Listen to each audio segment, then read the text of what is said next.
Hello everyone, good morning. Myself Dr. S.K. Saini. You are welcome in zoology classes. We are previously discussed in about respiratory system, breathing and transport of the gases. इसमें हमने discuss किया था कि O2 का transportation कैसे होता है, किस प्रकार से O2 लंग्स टू टिश्यूज तक यहाँ पर एक पार्शियल प्रेशर के तहत है वो ट्रांसपोर्ट हो रही है। यहाँ पर एक क्वेश्चन और बनता है, यहाँ इसका एक ग्राफ बनाए इसमें कि ऑक्सीजन और टिश्यू है वो लंग्स और ऑक्सीजन टिश्यूज के बीच में ऑक्सीजन किस प्रकार से यहाँ ट्रांसपोर्ट हो रही है। तो इसका एक ग्राफ बनाए तो एक ग्राफ बनता है association of the O2 and disassociation of the O2। Association होता है यहाँ पर एल्यूलाई के पास में और डिस एसोसिएशन होता है यहाँ पर टिश्यू के पास में। तो इन दोनों के बीच में यहाँ पर ग्राफ बनाएं कि कौन कौन से फैक्टर्स है, कौन कौन सी कंडीशंस है जिसके तहत यहाँ पर एसोसिएशन और डिस एसोसिएशन यहाँ पर हो रहा है। तो इस बारे में हम बात करेंगे यहाँ। तो यहाँ पर एक साइंटिस्ट आता है जिसको अपन बोहर साइंटिस्ट कहते हैं। तो बोहर एक साइंटिस्ट है जिन्होंने यहाँ पर टिश्यूज के पास जो ऑक्सीहीमोग्लोबिन पहुंचता है वो ऑक्सीहीमोग्लोबिन या ब्रेकडाउन जो हो रहा है हीमोग्लोबिन और ऑक्सीजन में, तो जो एक सर्टेन कंडीशंस होती है जहां पर PO2 है वो यहाँ कम होता है और प्रेशर ऑफ कार्बन डाइऑक्साइड ज्यादा होता है और pH वहां पर कम होती है। तो इसके कारण यहाँ पर ऑक्सीहीमोग्लोबिन है वो ब्रेकडाउन हो जाता है। ऑक्सीहीमोग्लोबिन ब्रेकडाउन हो रहा है किसमें, ऑक्सीजन और हीमोग्लोबिन में। और ऑक्सीजन 5% ऑक्सीजन है वो यहाँ से टिश्यूज के अंदर है वो चली जाती है यहाँ। तो ऐसे इफेक्ट को बोहर ने समझाया था, इसलिए इसे अपन बोहर इफेक्ट भी कहते हैं। तो इस क्या है बोहर इफेक्ट और क्या ये ग्राफ किस प्रकार से डिस्क्राइब कर सकते हैं अपन, तो हम इस बारे में अध्ययन करेंगे, देखेंगे। तो बोहर इफेक्ट ये कह रहा है कि near the tissues the pressure of carbon dioxide is higher than the pH is lower than near the tissues. So a lower pH cause the hemoglobin to release more oxygen. Then a higher pH cause the hemoglobin to hold on to more oxygen. तो दो condition है यहाँ पर कि pH ज्यादा है या pH कम है। या pH ज्यादा कम होती है एल्वेलाई के पास में होती है जहाँ ऑक्सीजन है वो हेमोग्लोबिन के साथ में यहाँ कनेक्ट होता है, बाइंड होता है, वो होल्ड रहता है। जबकि टिश्यूज के पास में यहाँ पर pH है वो कम रहती है। क्यों रहती है? क्योंकि यहाँ हाइड्रोजन आयन ज्यादा है, कार्बन डाइऑक्साइड ज्यादा है, इसलिए pH कम है। और pH कम होती है तो ऑक्सीहीमोग्लोबिन है वो ब्रेक डाउन हो जाता है यहाँ। तो इसे हम बोहर इफेक्ट के नाम से जानते हैं। अब यहाँ पर जो ये चेंजेस आता है इनको अपने ग्राफ के द्वारा प्रदर्शित कर सकते हैं। इस ग्राफ को बनाया गया ऐसे ग्राफ को अपन ऑक्सीजन डिस एसोसिएशन कह सकते हैं। अपन breakdown of oxyhaemoglobin near the tissues at the presence of certain conditions, physiological conditions. तो इस केस के अंदर यहाँ पर ग्राफ बना सकते हैं। ऐसे ग्राफ को अपन सिग्मोइड ग्राफ या एस शेप्ड ग्राफ कहते हैं। ये जो ग्राफ है वो किसके बीच में बनाया जाता है? तो इसमें ग्राफ बनाने के लिए एक लेते हैं यहाँ परसेंटेज ऑफ सेचुरेटेड हीमोग्लोबिन, और दूसरी बात यहाँ दूसरी प्लॉट में साइड में देते हैं यहाँ पर pressure of O2 in the mmHg यहाँ पर। तो pressure of O2 in the blood और percentage of haemoglobin, saturated haemoglobin, इसके बीच में हम ग्राफ बनाए तो जो ग्राफ बनता है वो एस शेप्ड ग्राफ या यहाँ कह सकते हैं सिग्मोइड टाइप का यहाँ एक नॉर्मल ग्राफ बनता है। अब यहाँ क्वेश्चन उत्पन्न होता है कि सेचुरेटेड हीमोग्लोबिन क्या है। सेचुरेटेड हीमोग्लोबिन के बारे में हम यहाँ पर जाने तो सेचुरेटेड हीमोग्लोबिन का मीनिंग है कोई भी एक हीमोग्लोबिन का मॉलिक्यूल अपन ले, मान लो ये एक हीमोग्लोबिन है। एक हीमोग्लोबिन में 4 पायरोल समूह होता है। तो मैं सिंपली आपको समझाने के लिए यहाँ पर एक क्वाड्रेंट बना के बताऊं कि ये एक हीमोग्लोबिन के 4 साइट है जहां पर ऑक्सीजन बाइंड होती है। यहाँ अभी यहाँ ऑक्सीजन बाइंड होती है, कहाँ होती है ऑक्सीजन? फेरस और पायरोल जो मॉलिक्यूल है वहां पर ऑक्सीजन बाइंड होती है। तो पहला ऑक्सीजन का मॉलिक्यूल यहाँ पर बाइंड होता है, दूसरा यहाँ पर बाइंड होता है, तीसरा यहाँ पर बाइंड होता है और चौथा मॉलिक्यूल यहाँ पर बाइंड होता है। ये एक जनरल प्रोसेस है हीमोग्लोबिन की जो एक आप समझ सकते हो। लेकिन आप ध्यान रखिएगा क्या सभी ऑक्सीजन के मॉलिक्यूल एक साथ बाइंड होते हैं? ऐसा नहीं होता है। प्रारंभिक तौर पे ध्यान रखें कि फर्स्ट जो ऑक्सीजन का मॉलिक्यूल हीमोग्लोबिन के साथ में बाइंड रहता है होता है तो हीमोग्लोबिन यहाँ पर ऑक्सीजन के साथ में लविंग इफेक्ट नहीं शो करता कभी भी। Haemoglobin loving effect carbon monoxide के साथ में और कार्बन डाइऑक्साइड के साथ में यहाँ शो करता है। तो ये अपन एक बात कह सकते हैं कि आपके हीमोग्लोबिन के पास में ये हीमोग्लोबिन मॉलिक्यूल है, इसकी सराउंडिंग यहाँ कार्बन डाइऑक्साइड और ऑक्सीजन दोनों यहाँ छोड़ दे तो यहाँ पर और कार्बन डाइऑक्साइड छोड़ दे तो हीमोग्लोबिन पहले यहाँ पर एफिनिटी शो करेगा, यहाँ पर एफिनिटी है इसकी अपेक्षाकृत कंपेयर टू ऑक्सीजन है कम शो करेगा, तो आप कह सकते हैं carbon monoxide greater than oxygen, क्या एफिनिटी टू द हीमोग्लोबिन यहाँ पर शो कर सकते हैं। इसी एक क्वेश्चन सोलिबिलिटी का आता है, कार्बन डाइऑक्साइड की सोलिबिलिटी है वो ग्रेटर देन ऑक्सीजन होती है, इसकी 20 टाइम में वो 20 टाइम सोलिबिलिटी है वो ज्यादा होती है यहाँ पर।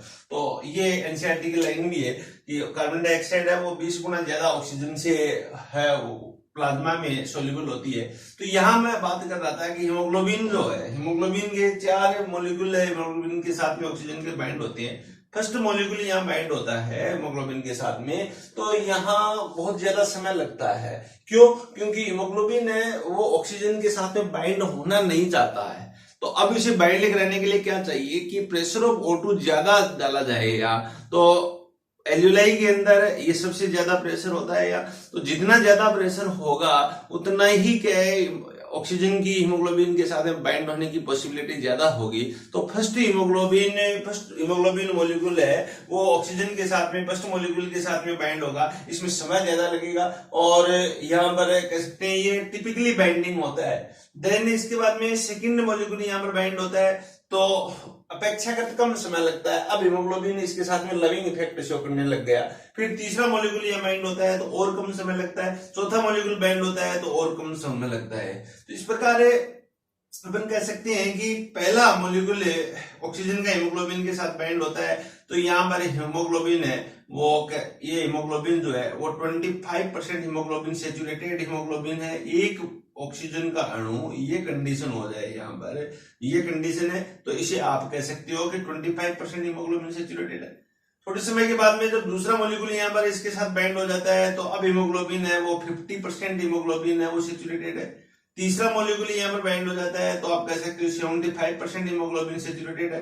और चौथा ऑक्सीजन के साथ में बाइंड हो जाता है, चौथा अणु ऑक्सीजन का बाइंड हो जाता है तो 100% हीमोग्लोबिन है वो सेचुरेटेड माना जाता है। ये कंडीशन नहीं आती है मोस्टली ये, क्योंकि 100% हीमोग्लोबिन सेचुरेटेड कभी भी नहीं होता है, इसके लिए ऑक्सीजन का प्रेशर बहुत ज्यादा चाहिए। तो 97% हीमोग्लोबिन ही यहाँ पर कह सकते हैं 67% हीमोग्लोबिन ही यहाँ पर सेचुरेटेड होता है। तो ये बात आपके यहाँ समझ में आई। यहाँ पर एक डाटा लिया गया है कि 50% हीमोग्लोबिन सेचुरेटेड है तो इस वैल्यू को कहा गया है P50 वैल्यू। तो ये क्वेश्चन आता है कि P50 वैल्यू क्या है। तो P50 वैल्यू का meaning when the haemoglobin bind with oxygen, how many oxygen, तो 50% ऑक्सीजन या 1 हीमोग्लोबिन मॉलिक्यूल है bind with 2 molecule of the oxygen है तो ऐसी कंडीशन को अपन कह सकते हैं कि 50% हीमोग्लोबिन है वो सेचुरेटेड है और 50% हीमोग्लोबिन सेचुरेटेड है तो इस वैल्यू का नाम दिया गया P50 वैल्यू ही है। तो ये एक यहाँ क्वेश्चन बनता है कि P50 वैल्यू क्या है। अब ये आपकी बात यहाँ समझ में आई होगी। यहाँ क्वेश्चन आपसे पूछ सकते हैं कि सबसे अधिक समय ऑक्सीजन के अणु को हीमोग्लोबिन के साथ बाइंड होने में कौन से अणु को लगती है, तो आंसर होगा यहाँ फर्स्ट नंबर ऑक्सीजन का अणु है उसके साथ हीमोग्लोबिन के साथ बाइंड होने में सबसे अधिक समय लगता है और सबसे कम समय किसमें, चौथे अणु में सबसे कम समय लगता है ये। अभी यहाँ पर आप देखें इस ग्राफ को प्लॉट किया गया है कि सबसे पहला अणु जब हीमोग्लोबिन का बाइंड होता है तो यहाँ पर ज्यादा समय लगता है और प्रेशर भी यहाँ पर कितना प्रेशर चाहिए 10 to 20 mmHg प्रेशर यहाँ पर चाहिए। तो इस प्रकार से ये स्ट्रेट न होकर थोड़ा यहाँ पर ऑब्लिक ग्राफ बनता है। लेकिन जब दूसरा अणु यहाँ पर जुड़ता है तो यहाँ पर एक स्ट्रेट लाइन यहाँ पर बनती है जो ये शो कर रही है। जब 30 mmHg प्रेशर आता है तो यहाँ पर ये 50% हीमोग्लोबिन यहाँ सेचुरेटेड है, दूसरा मॉलिक्यूल यहाँ पर बाइंड हो गया जो ये प्रदर्शित कर रहा है। इसके बाद में तीसरा और चौथा मॉलिक्यूल है वो बाइंड होता है, यहाँ बाइंड हो जाता है जो एक स्ट्रेट लाइन यहाँ बनती है। और जब चारों मॉलिक्यूल बाइंड हो जाते हैं उसके बाद में यहाँ पर कंडीशन आती है कि टिश्यूज के पास में कार्बन डाइऑक्साइड का लेवल है वो बढ़ जाता है जिससे हीमोग्लोबिन है वो डिसएसोसिएशन हो जाता है। इसके बाद में कहने का मीनिंग सेचुरेशन नहीं होता, सेचुरेशन कंप्लीट हो जाता है तो डिसएसोसिएशन हो जाता है। तो कर्व क्या होता है, राइट और शिफ्ट हो जाता है यहाँ पर। तो इस कर्व की इस साइड को आप यहाँ पर राइट कह सकते हैं और इस साइड को अपन लेफ्ट कह सकते हैं। ये लेफ्ट हैंड की ओर है, इसे लेफ्ट है, और ये यहाँ पर राइट हैंड की ओर है तो इसे हम यहाँ पर राइट कर्व कह सकते हैं। तो यहाँ पर बहुत सारे डिफरेंसेज आएंगे, अभी अपन बात करेंगे। कंडीशंस पर डिपेंड करता है कि कर्व किस और यहाँ शिफ्ट होगा, राइट साइड में या लेफ्ट साइड में शिफ्ट होगा। तो इसके लिए कौन कौन सी कंडीशन यहाँ पर लागू होती है, अप्लाई होती है यहाँ। तो लेफ्ट साइड में अपन बात करें तो लेफ्ट साइड में शिफ्ट होता है जहां पर PO2 प्रेशर ऑफ ऑक्सीजन है वो ज्यादा चाहिए, और ये यहाँ पर एल्यूलाई के समीप एक कंडीशन होती है, एल्यूलाई के पास में जो कंडीशंस होती है, तो कर्व क्या होगा यहाँ पर लेफ्ट साइड में शिफ्ट हो जाएगा। एक नॉर्मल अपन कह सकते हैं कि स्टैंडर्ड जो ग्राफ बनता है वो ये एस शेप्ड ग्राफ बनता है। अब लेफ्ट साइड में अपन कहेंगे शिफ्ट हो रहा है तो इसका मीनिंग एल्यूलाई की कंडीशन यहाँ लागू होती है। एल्यूलाई की कंडीशन क्या है, यहाँ PO2 अपना हायर होना चाहिए। यहाँ दूसरी बात है यहाँ पर PCO2 है यहाँ पर लोअर होना चाहिए।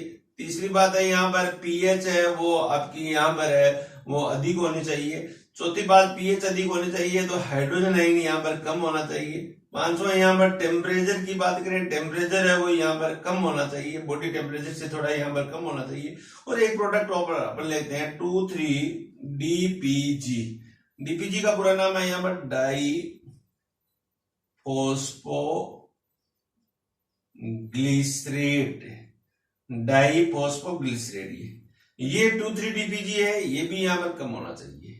यदि ये सब कंडीशन लागू होती है तो कर्व क्या हो जाएगा, यहाँ पर लेफ्ट की ओर शिफ्ट हो जाएगा। यहाँ दूसरे साइड में अपन देखेंगे आप यहाँ पर ये एल्यूलाई की बात कर रहा हूं मैं, इस साइड में राइट साइड में कह सकता हूं कि जब टिश्यूज के पास में जो कंडीशन रहती है, यहाँ पर PO2 है वो कम होनी चाहिए, PCO2 है वो यहाँ पर अधिक होनी चाहिए, pH है यहाँ पर कम होनी चाहिए।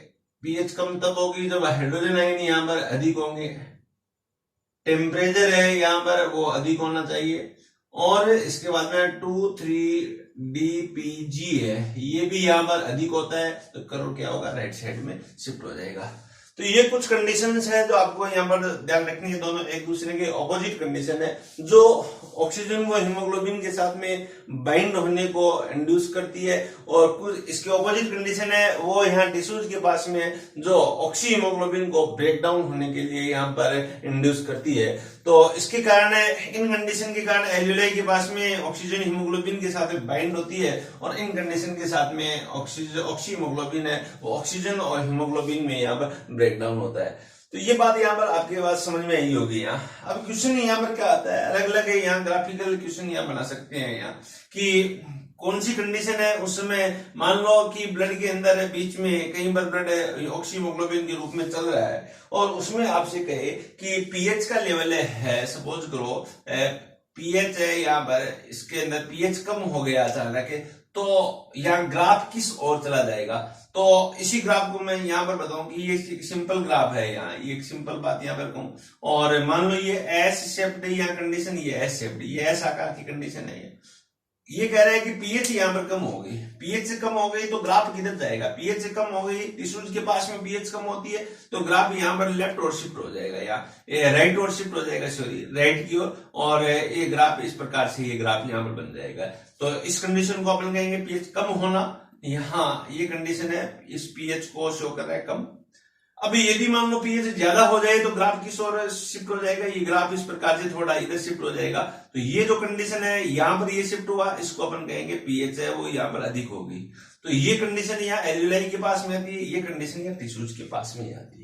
ऐसे ही दूसरे अपन फैक्टर काम में ले यहाँ पर कि सपोज करो यहाँ कार्बन डाइऑक्साइड इंक्रीज हो गई, यहाँ पर कार्बन डाइऑक्साइड इंक्रीज हो गई तो ग्राफ फिर है यहाँ पर राइट और, ये कंडीशन क्या होगी राइट है, और ये कंडीशन है यहाँ पर लेफ्ट और है, लेफ्ट और, तो यहाँ राइट और यहाँ खिसक जाएगा। इसी प्रकार है दूसरी बात क्या है कि मान लो हाइड्रोजन आयन है वो इंक्रीज हो जाए तो ग्राफ किस साइड में जाएगा, तो ग्राफ यहाँ पर राइट साइड में जाएगा। हाइड्रोजन आयन कम हो जाए तो ग्राफ है वो लेफ्ट साइड में चला जाएगा। यहाँ तो टेम्परेचर पर आ जाए कि अचानक temperature 37 degree centigrade body temperature है और उससे थोड़ा सा इंक्रीज हो जाए यहाँ, तो ग्राफ है वो कैसे हो जाएगा, टेम्परेचर जितना ज्यादा होगा उतना ही ब्रेक डाउन हो जाएगा यहाँ पर ऑक्सीहीमोग्लोबिन, और राइट और यहाँ पर शिफ्ट हो जाएगा ग्राफ। जबकि दूसरी कंडीशन है यहाँ टेम्परेचर डाउन हो जाए, थोड़ा 37 से कम हो जाए यहाँ, तो ग्राफ है वो यहाँ लेफ्ट और यहाँ खिसक जाएगा। जो लेफ्ट और खिसकना, लेफ्ट और शिफ्ट टू द ग्राफ, ये क्या इंडिकेट करता है, ये इंडिकेट कर रहा है कि ऑक्सीजन और हीमोग्लोबिन है वो ज्यादा से ज्यादा यहाँ बाइंड हो रही है, और राइट और यहाँ पर खिसकना या शिफ्ट होना बता रहे हैं यहाँ पर। तो इसमें ये शो कर रहा है कि ऑक्सीजन और हीमोग्लोबिन है वो डिसएसोसिएट हो रहे हैं। तो इन कंडीशन, सर्टेन जो कंडीशन है, ये सब कंडीशन है वो हेल्डेन यहाँ डिस्क्राइब करता है कि इन सर्टेन फिजियोलॉजिकल कंडीशन है, इस कंडीशन में ऑक्सीजन और हीमोग्लोबिन है वो ब्रेक डाउन हो जाता है और यहाँ पर ग्राफ है वो राइट और खिसक जाता है। तो ऐसी कंडीशन को अपन बता सकते हैं, बोहर के द्वारा इसे डिस्क्राइब किया था। तो इस बात को आप समझे होंगे। यहाँ एक वर्ड और है 2,3-DGP क्या है। 2,3-DGP भी यहाँ ग्राफ को इफेक्ट करता है। तो 2,3-DGP या हीमोग्लोबिन के साथ में ऑक्सीजन को बाइंड करने के लिए इफेक्ट करता है। तो सबसे पहले 2,3-DGP मैंने आपको कल भी बताया था, उससे पूरे वीडियो में बताया था कि यहाँ हीमोग्लोबिन मोस्टली 3 टाइप का है, HbA, HbA1 और HbF हीमोग्लोबिन पाया जाता है। HbA haemoglobin found in adult person and HbF haemoglobin is found in the foetal baby. तो फीटल कंडीशन में जो HbF है, HbA और HbF में बेसिक डिफरेंस क्या है, यहाँ पर HbA और दूसरा HbF है। तो ये कंडीशन बेसिक है कि हीमोग्लोबिन A जिसके अंदर है, तो ऐसे पर्सन के अंदर 2,3-DPG ये एक प्रोडक्ट बनता है, जबकि HbF जिसके अंदर पाया जाता है वहां पर 2,3-DPG ये नहीं बनता है, ये नहीं बनता है। इस कारण इसमें एफिनिटी ज्यादा होती है जबकि इसमें ये बनने के कारण एफिनिटी कम होती है। अब यहाँ एडल्ट के अंदर भी 2,3-DPG कब बनता है, हमेशा ऐसा नहीं होता है। तब आप देखिएगा कुछ सर्टेन कंडीशंस बनती है, जैसे सपोज पर्सन कोई भी पर्सन है, ये पर्सन अंडर एक्सरसाइज है, एक्सरसाइज कर रहा है, कोई भी एक्सरसाइज कर रहा है, या ये पर्सन है यहाँ पर मसल से एक्टिविटी कर रहा है, कोई भी मसल से एक्टिविटी है वो कर रहा है, या ये माउंटेन एल्टीट्यूड पर चढ़ाई कर रहा है, यहाँ पर पहाड़ के ऊपर चढ़ाई कर रहा है। तो ऐसे केस में आपने देखा होगा कि जब हाई एक्सरसाइज की जाती है तो उस समय व्यक्ति का श्वास दर बढ़ जाती है, या कभी कभी जब अपन पहाड़ के ऊपर या माउंटेन के ऊपर चढ़ाई करते हैं तो उस समय भी अपन देखते हैं कि अपने अंदर क्या ब्रीदिंग रेट है वो इंक्रीज हो जाती है। ऐसा क्यों होता है? क्योंकि जैसे जैसे अपन ऊंचाई पे चढ़ते हैं या मसल्स की हायर एक्टिविटी होगी तो उस समय ऑक्सीडेशन ज्यादा होगा, सेल के अंदर मेटाबॉलिज्म ज्यादा होगा, एनर्जी ज्यादा प्रोडक्ट करेगी। तो जैसे ही इस कंडीशन में जो ग्लूकोज होता है सेल के अंदर, ये ग्लूकोज है ग्लाइकोलाइसिस साइकिल करेगा, तो उस समय ग्लाइकोलाइसिस साइकिल के दौरान इसमें 2,3-DPG प्रोडक्ट बनता है। तो मोस्टली कब एक्सरसाइज के दौरान या मसल्स एक्टिविटी हो रही है तब, या आप ऊंचाई के ऊपर हाई एल्टीट्यूड पर आप चढ़ रहे हो तो उस समय 2,3-DPG है ये यहाँ पर बनेगा।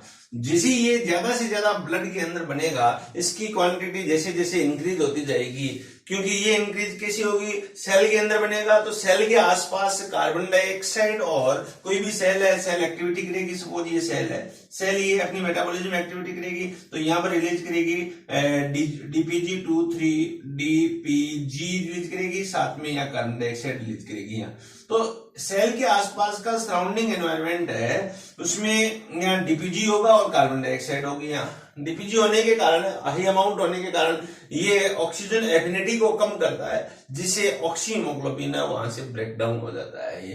तो कर्व को जैसे जैसे यहाँ पर DPG इंक्रीज होगा तो कर्व क्या करेगा, राइट रे और शिफ्ट हो जाएगा, और जैसे जैसे नॉर्मल कंडीशन होती है, अपन नॉर्मल ब्रीदिंग कर रहे हैं, किसी प्रकार की कोई फिजिकल एक्सरसाइज नहीं कर रहे हैं, या कोई माउंटेन सिकनेस, माउंटेन के ऊपर चढ़ाई नहीं कर रहे हैं, अब सामान्य रूप से अपनी लाइफ जी रहे हैं, उस समय अपनी जो मसल्स है वो काम कम करती है, जिसके कारण वो DPG है कम बनता है। तो ऐसे केस के अंदर है वो कर्व है वो लेफ्ट शिफ्ट रहता है, अर्थात ऑक्सीजन की हीमोग्लोबिन के साथ में होल्डिंग कैपेसिटी है वो ज्यादा रहती है, और जितनी ज्यादा ऑक्सीजन होल्डिंग कैपेसिटी रहेगी तो टिश्यूज तक ज्यादा से ज्यादा ऑक्सीजन पहुंचेगी और लॉन्ग ब्रीथ अपन करेंगे ये। तो ऐसे सिस्टम को अपन यहाँ पर कह सकते हैं कि DPG भी इस ग्राफ को यहाँ पर बोहर इफेक्ट को प्रभावित कर रहा है, या एसोसिएशन और डिसएसोसिएशन कर रहा है उसको यहाँ पर ये प्रभावित कर रहा है। तो ये बात यहाँ पर समझ में आई होगी। एक पॉइंट और बनता है यहाँ पर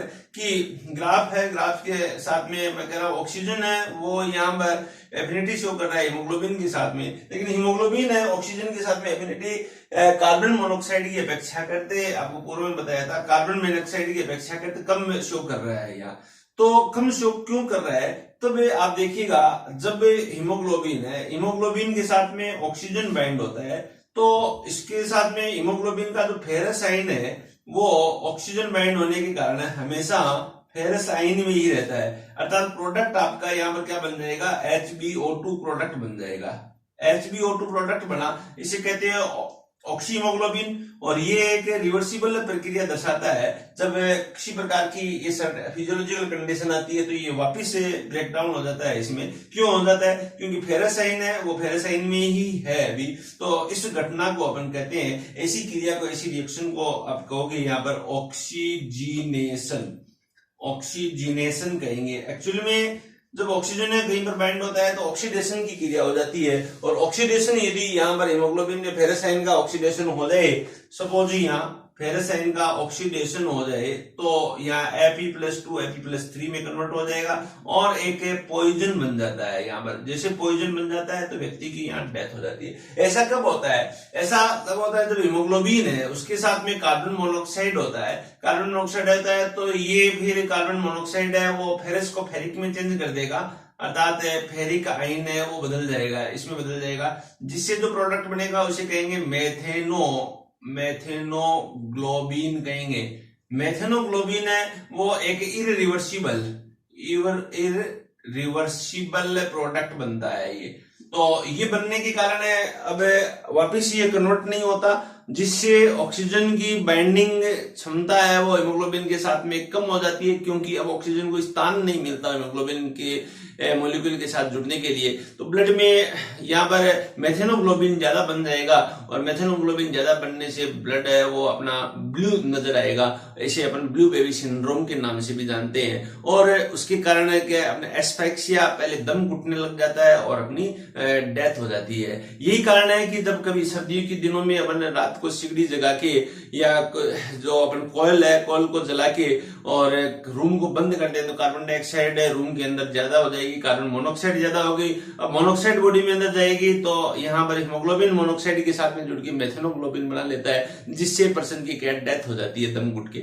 ऐसा ही अपन गाड़ियों के अंदर कई बार एसी चला के गाड़ी को बंद कर दे तो गाड़ी के अंदर कार्बन मोनोऑक्साइड बढ़ जाती है, जिससे कई बार के मैं अपना पहले नोजिया, जी घबराता है और धीरे धीरे वॉमिटिंग शुरू हो जाती है। और कई बार ज्यादा ऐसा जी घबरा रहा है जिसे ऑक्सीजन बिल्कुल ही नहीं मिल पाती हीमोग्लोबिन को या टिश्यूज को, जिससे अपनी डेथ भी हो जाती है उसमें। तो इस प्रकार की कंडीशन यहाँ डेवलप होती है। तो ऐसी कंडीशन मेथेनोग्लोबिन बनने के कारण क्या डेवलप होती है। तो ये डिफरेंट कंडीशन है, ये बात आपके यहाँ पर समझ में आई होगी। तो ऐसे एसोसिएशन चक्कर को अपन कहते हैं हीमोग्लोबिन डिसएसोसिएशन चक्कर या ऑक्सीजन डिसएसोसिएशन साइकिल के नाम से या कर्व के नाम से इसे जानते हैं। तो अब इसे आप वीडियो को एक दो बार रिपीट करके देखें ताकि ये मैकेनिज्म आपके समझ में आ जाए, क्योंकि ये एक इंपॉर्टेंट टॉपिक है और इससे क्वेश्चन नीट नेट कोई भी लाइफ साइंस की एग्जाम है उसमें डेफिनेटली और कंसेप्चुअल क्वेश्चन पूछते हैं,